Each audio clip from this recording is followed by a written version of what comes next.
Isaías 63. Victoria sobre los enemigos. ¿Quién es este que viene de Edom, de Bosra, con vestidos rojos? Ese que es hermoso en su vestido, que marcha en la grandeza de su poder. Yo, el que hablo en justicia, poderoso para salvar, porque es rojo tu vestido y tus ropas como del que ha pisado en el lagar. He pisado yo solo el lagar, y de los pueblos nadie había conmigo. Los pisé con mi ira y los hollé con mi furor, y su sangre salpicó mis vestidos y manché todas mis ropas. Porque el día de la venganza que estaba en mi corazón y en el año de mis redimidos ha llegado. Miré y no había quien ayudara, y me asombré de que no hubiese quien apoyase. Así que me salvó mi brazo y me sostuvo mi ira. Yo y con mi ira hollé los pueblos y los embriagué en mi furor y derramé en tierra su sangre. Bondad de Jehová hacia Israel. De las misericordias de Jehová haré mención, de la alabanza de Jehová conforme a todo lo que Jehová nos ha otorgado, y de la grandeza de sus beneficios hacia la casa de Israel, que les ha hecho según sus misericordias, según la multitud de sus bondades. Porque dijo: ciertamente son mi pueblo, hijos que no obrarán con falsedad, y fue él su salvador. En toda angustia de ellos, él fue también angustiado, y el ángel de su presencia los salvó. En su amor y en su clemencia redimió. Los levantó y los trajo todos los días de su antigüedad. Mas ellos fueron rebeldes y contristaron su santo espíritu, por lo cual se les volvió enemigos, y él mismo peleó contra ellos. Mas luego se acordó de los días antiguos, de Moisés y de su pacto, diciendo: ¿dónde está el que les hizo subir del mar con el pastor de su rebaño? ¿Dónde está el que le puso en medio de ellos su santo espíritu? El que hizo que el brazo de su gloria marchase a la derecha de Moisés, el que dividió las aguas delante de ellos, haciéndose así un hombre perpetuo, el que lo condujo por el abismo con un caballo por el desierto, sin que tropezaran. El Espíritu de Jehová los llevó a descansar como el ganado que desciende al valle. Así guiaste a tu pueblo para hacerte un hombre glorioso. Plegaria pidiendo misericordia y ayuda. Mira desde el cielo y contempla desde tu santa y gloriosa morada. ¿Dónde está tu celo y tu poder, la conmoción de tus entrañas y tu piedad, que ahora se han cerrado para mí? Pues tú eres nuestro Padre. Si bien Abraham nos ignora e Israel no se reconoce, tú, oh Jehová, eres nuestro Padre, nuestro Redentor perpetuo es tu nombre. Porque, oh Jehová, nos has hecho errar de los caminos y endureciste nuestro corazón a tu temor. Vuélvete por amor de tu siervo, por las tribus de tu heredad. Por poco tiempo poseyó tu pueblo tu lugar santo. Nuestros enemigos han hollado tu santuario. Hemos venido a ser como aquellos sobre los cuales nunca gobernaste, como aquellos que nunca fueron llamados por tu nombre.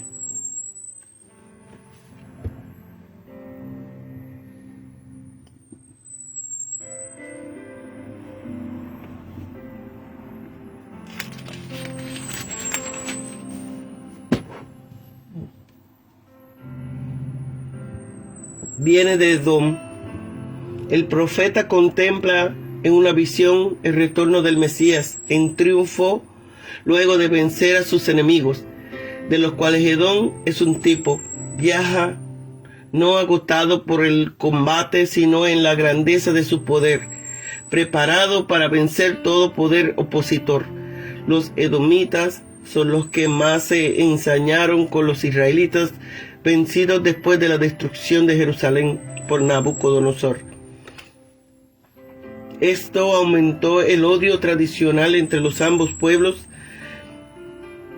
que eran parientes de origen, pues Israel procedía de Jacob y Edom de Esaú, su hermano.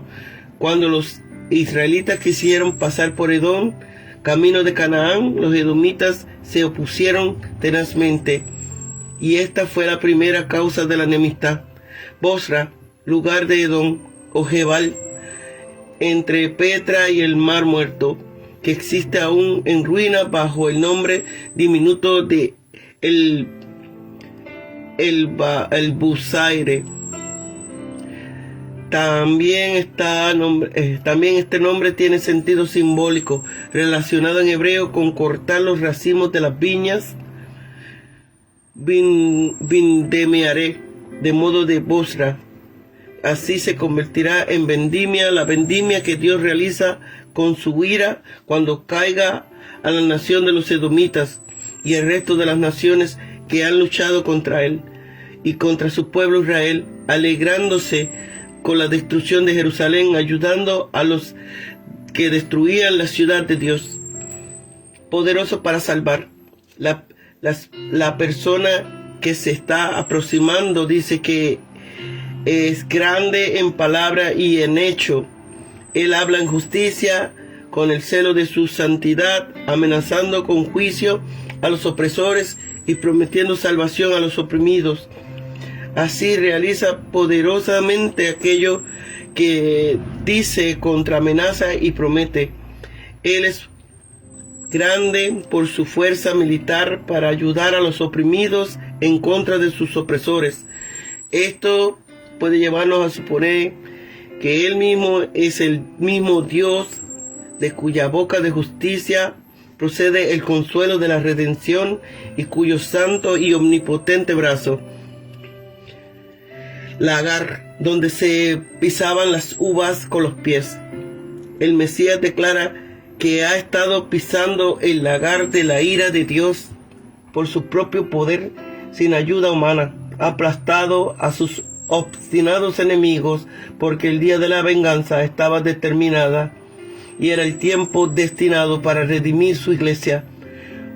Una vez vino a la tierra en debilidad aparente para derramar su preciosa sangre en expiación por todos nuestros pecados, pero en su debido momento se manifestará en la grandeza de su poder. La vendimia se acerca veloz, el día de la venganza, fijado y determinado, se acerca con rapidez. Que los pecadores procuren ser reconciliados con su juez justo antes que él derrame su poder sobre la tierra. Yo solo Jehová ha cumplido su obra de ira y redención. El significado es que nadie se le ha unido de un modo voluntario para ayudar al Dios del juicio y de la redención en su tarea. En toda angustia de ello, Él fue también angustiado. No hay nada sorprendentemente en el hecho de que se diga que Dios siente como propio el sufrimiento de su pueblo, pues la pregunta de Dios si Dios puede sentir dolor ha sido contestada por las Escrituras en sentido afirmativo. Dios puede sufrir con los hombres, pues brotan y dependen de Él en todo, con la excepción de cometer pecado.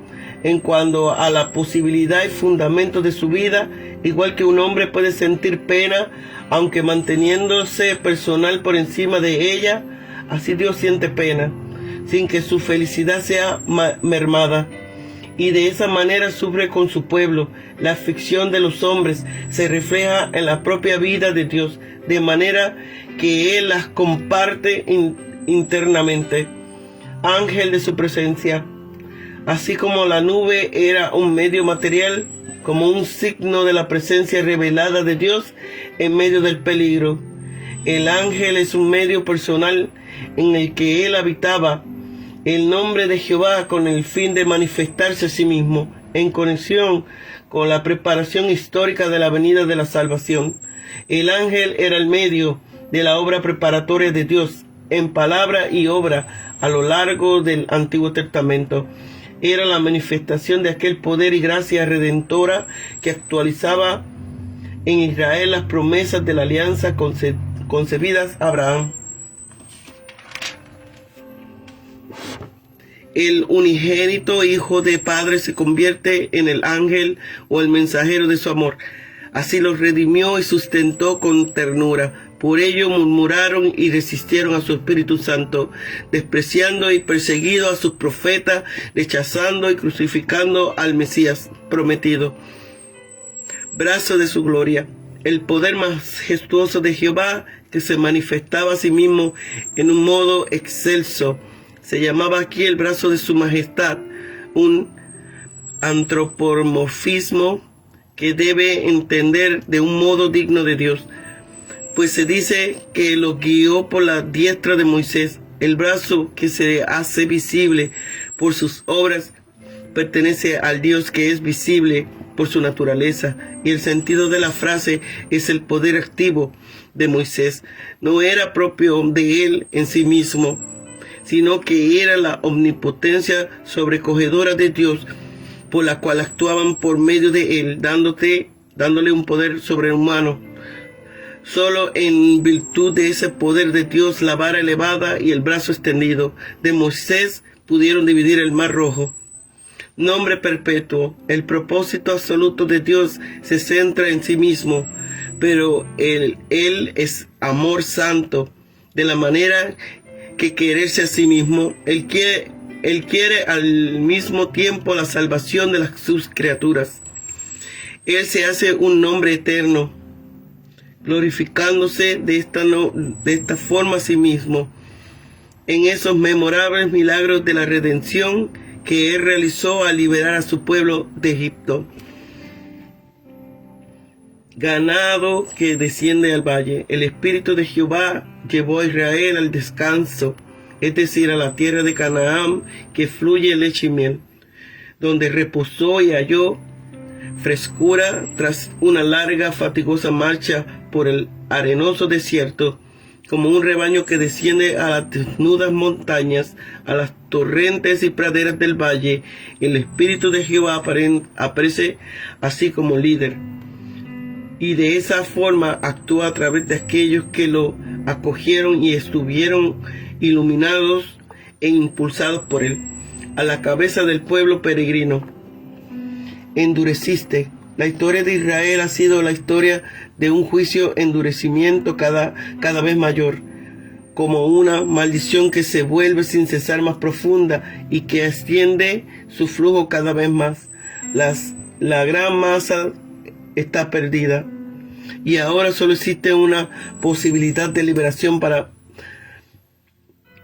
la parte mejor del pueblo, es decir, para el resto que ahora apela a la misericordia de Dios y que ansía la liberación a partir de su situación de caída.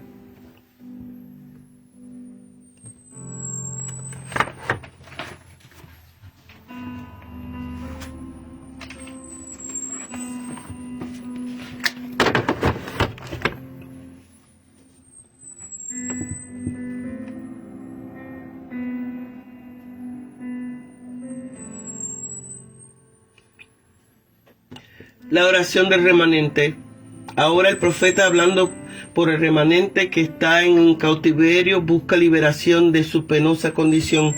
Primero recuerda los tratos pasados de Dios con la nación. Jehová nos ha mostrado que misericordias grandes y beneficios y piedades. Dios les ha llamado como su pueblo, aunque ya sabía con anterioridad lo que harían.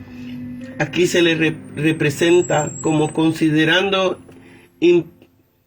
impensablemente que ellos le dejasen jamás para volver a otros dioses, y fue su Salvador.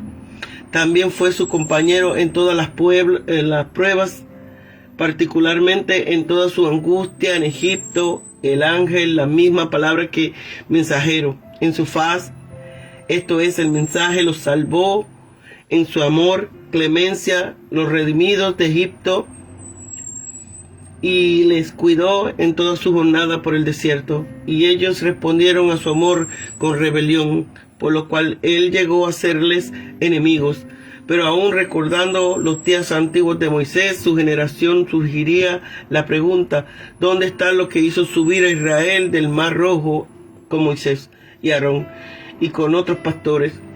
¿Dónde está el que nos puso su Santo Espíritu en Moisés cuando dividió el mar para que Moisés pudiera conducirles, trayendo así honra perpetua a su nombre? ¿Dónde está Jehová que les trajo por el mar, haciendo el camino tan llano como un desierto por el cual el caballo nunca tropieza? Como la bestia baja al valle para hallar descanso y refrigerio, así Dios condujo a su pueblo en la tierra del descanso, y al hacerlo ganó para sí nombre glorioso. Observemos la Trinidad: el ángel de Jehová, el Espíritu de Jehová. Al recitar las misericordias del pasado, el profeta extiende su visita hacia la cautividad babilónica e intercede por el cautiverio, por los cautivos. Parece como si el celo, el poder y las piedades de Dios les fuesen negadas al remanente. Isaías declara que Dios sigue siendo su Padre, aun si dejen de pertenecer a Abraham e Israel.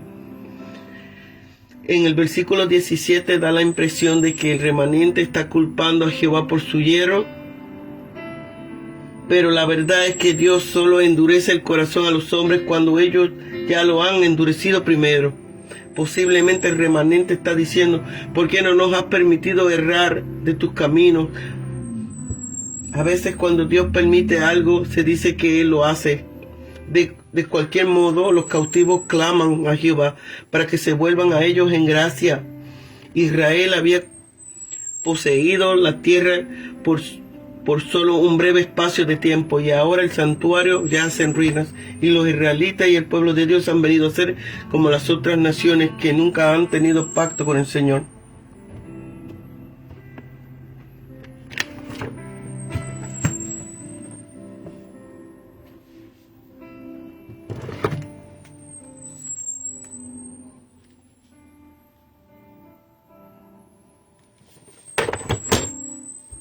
En este capítulo tenemos la venganza que Dios toma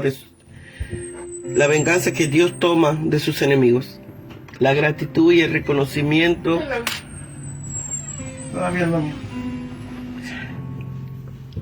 La gratitud y el reconocimiento con que el pueblo se dirige a su Dios, una oración en la que apelan a la misericordia de Dios para que les perdone y les ayude.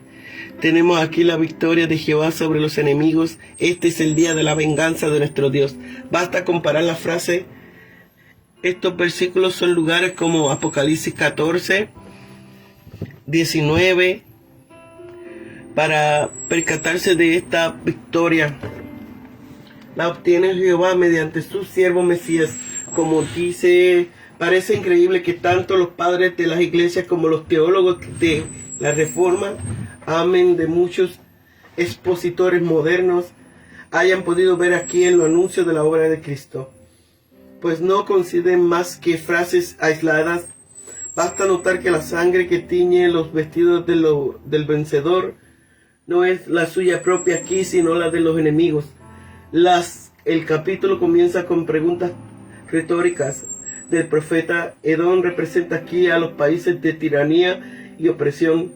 Edom, el sudeste del Mar Muerto, era el enemigo tradicional de Israel y simboliza aquí la hostilidad de las naciones contra Jehová. Bosra era la principal ciudad de Edom. Responde el divino guerrero y dice: yo, el que hablo en justicia, es decir, victoria vindificada, poderoso para salvar. Como adviertes, no se menciona ninguno de los nombres divinos, sino solo dos tribus de Dios. Fue a Edom para un propósito concreto: castigar a los opresores y salvar su pueblo. Al ver los vestidos de ese guerrero teñidos en sangre, el profeta pregunta de nuevo: ¿qué significa esa mancha? Resulta curioso que el vocablo hebreo Edom, rojo, es el de la misma raíz que Edom. Y tú también, Adán, tierra rojiza, arcilla. El divino guerrero responde que esas manchas rojas son las de la sangre de sus enemigos. Al pisarlas como se pisan las uvas en el lagar de sangre, se ha salpicado los vestidos. Es ahora el día de Jehová, de venganza contra los enemigos, de redención para Israel. Esta victoria la ha conseguido solo Jehová. Jehová no se ha servido de ningún instrumento para llevar a cabo su juicio. Utilizó el poder de Asiria y de Babilonia para castigar a su pueblo, y los embriagué de mi furor.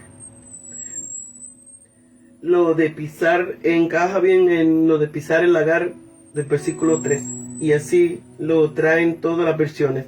No obstante, MSS Hebreos y el Targum cambia el kaf de Ashakrem en Bet. Ashakrem. Los hice pedazos. Téngase en cuenta que kaf y Bet son tan parecidos que solo un ojo experimentado en la lectura del hebreo puede distinguirlas de inmediato.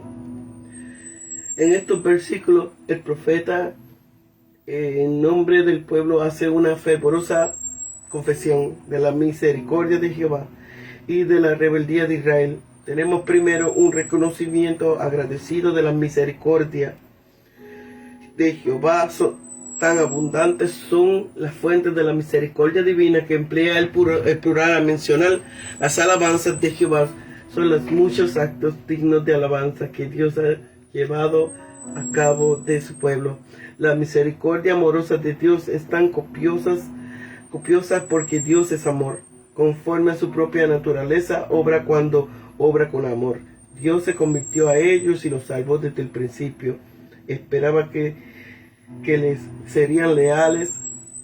El ángel de su rostro los salvó, y es el ángel de Jehová, el ángel del pacto, es decir, el propio Señor Jesucristo preencarnado, el cual bien puede llamarse el ángel del rostro de Jehová, no solo porque es la fiel representación de su ser real, sino también por ser la manifestación en carne de Dios invisible.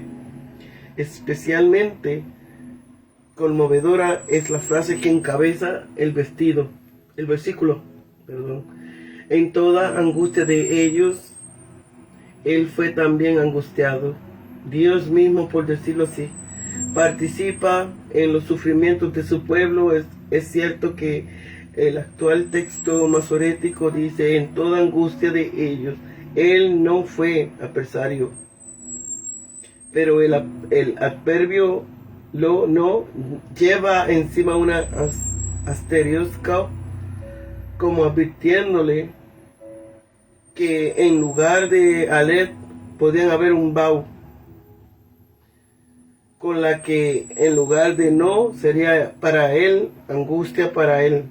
A mi juicio, se trata de una de las muchas correcciones hechas por los antiguos escribas.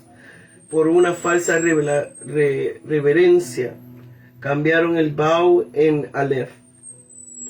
Vienen a la mente en la palabra de Jesús: ¿por qué me persigues? Cuando Saulo perseguía a la iglesia, tan lejos está Dios de afligir por gusto, que es afligido en las aflicciones de ellos, como se afligen los buenos padres cuando algunos de sus hijos están enfermos. Mas ellos fueron rebeldes y contristaron su Santo Espíritu. Por lo tanto se les volvió enemigos. No fue por gusto de Dios, sino por pecado de ellos. ¿Qué cosa tan mala ha de ser el pecado para convertir en enemigo al mismo Dios, que es tan amigo de su pueblo, como para ser afligido en todas sus aflicciones de ellos, y tomar al que es amor en persona en un Dios que pelea contra su propio pueblo? El versículo 11 resulta difícil de interpretar por no estar claro. ¿A quién es el que se acordó? ¿Quién es el que hace la pregunta de los versículos? Para no aburrir al lector con prolijas discusiones, Bastará con presentar la versión literal más probable del versículo. Entonces se acordó Israel lo más probable de los días antiguos del que sacó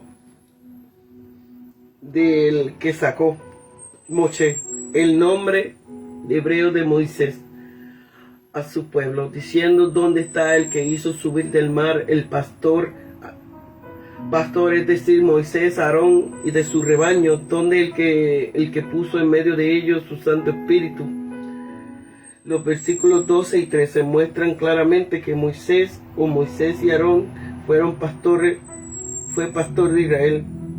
Guió a los israelitas desde la salida de Egipto hasta las puertas mismas de la tierra prometida, y pasó por el Mar Rojo y por el desierto. Pero él es el que en realidad lo guiaba por mano de Moisés, era Jehová, pues él era quien hizo subir del mar al pastor Moisés y a aquel cuyo brazo de gloria, marchaba a la mano derecha de Moisés, para darle fuerza sobrenatural cuando empuñaba la vara de los prodigios, la que dividió las aguas. El versículo 14 ha de ponerse con la mayor probabilidad en labios del propio Isaías, dirigiéndose a Dios en lugar del descanso al que el Espíritu de Dios llevó al pueblo. Con la mayor probabilidad la tierra prometida. El descanso incluye no solo el descanso físico, sino el moral, sí, que es paz. Este versículo hallamos una ferviente plegaria a Dios para que se salve y auxilie a su pueblo. No ha de verse en el versículo 15 ninguna irreverencia en la forma en que el profeta, en nombre del pueblo, se dirige a Dios. De la consideración del pasado de Israel, el autor se traslada al presente y contempla la desdichada situación de los desterrados.